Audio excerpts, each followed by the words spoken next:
देश की 121 करोड़ आबादी पर ऐसा जानलेवा खतरा मंडरा रहा है जिसका नतीजा सिर्फ मौत है, और वो खतरा है दवाओं के बेकार हो जाने का। मरीज के इलाज की बुनियाद यानी एंटीबायोटिक दवाएं बेअसर होती जा रही हैं। एंटीबायोटिक दवाओं पर की गई स्टडी के नतीजे आगाह कर रहे हैं कि 2020 आते आते देश में एक भी असरदार एंटीबायोटिक दवा नहीं बचेगी और सर्दी जुकाम जैसे साधारण इन्फेक्शन भी लाइलाज हो जाएंगे।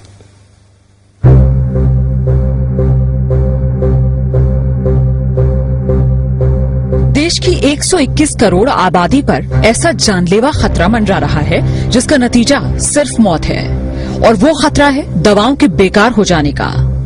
मरीज के इलाज की बुनियाद यानी एंटीबायोटिक दवाएं बेअसर होती जा रही हैं। एंटीबायोटिक दवाओं पर की गई स्टडी के नतीजे आगाह कर रहे हैं कि 2020 आते आते देश में एक भी असरदार एंटीबायोटिक दवा नहीं बचेगी और सर्दी जुकाम जैसे साधारण इन्फेक्शन भी लाइलाज हो जाएंगे।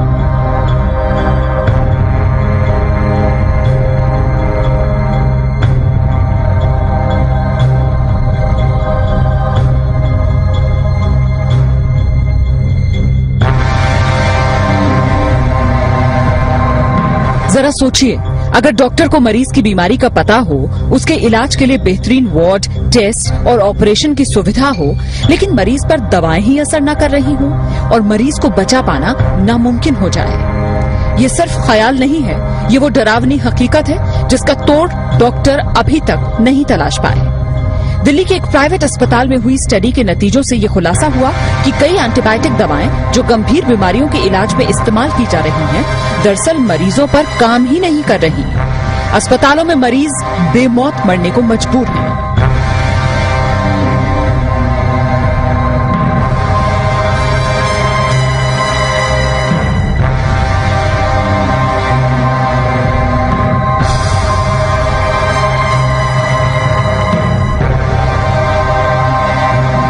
अगर हम डिस्क्रीट अब ना हो, अगर हम ये इस पे ध्यान ना दें, तो हो सकता है इवन बिफोर 2020 हमारे पास एंटीबायोटिक्स होना या ना होने का कोई मतलब ना हो। 77,000 से ज्यादा मरीजों पर हुई अब तक की सबसे बड़ी स्टडी में ये पाया गया कि टीबी, निमोनिया और पेट की बीमारियों में इस्तेमाल की जाने वाली कई नई एंटीबायोटिक दवाएं अब बेकार हो चुकी हैं।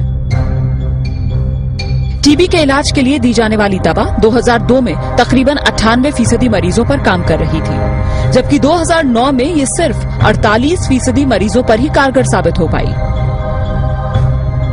निमोनिया और सांस की तकलीफ के लिए दी जाने वाली एंटीबायोटिक दवा 2002 में 25% मरीजों पर काम कर रही थी, लेकिन 2009 में ये दवा महज 3% मरीजों के काम के लायक ही रह गई थी।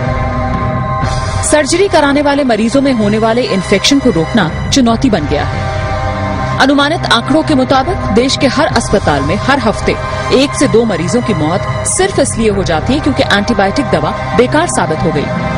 अभी से दिक्कत होनी शुरू हो गई है।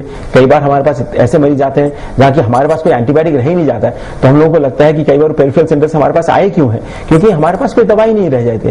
तो कई बार लोग सेप्सिस में मारे जा रहे हैं आजकल, और ये दवाई प्रॉब्लम तो अभी से शुरू हो गई है और ये बढ़ने ही वाली है, क्योंकि जो नए एंटीबायोटिक्स हैं वो इन द होराइजन बहुत ही कम है।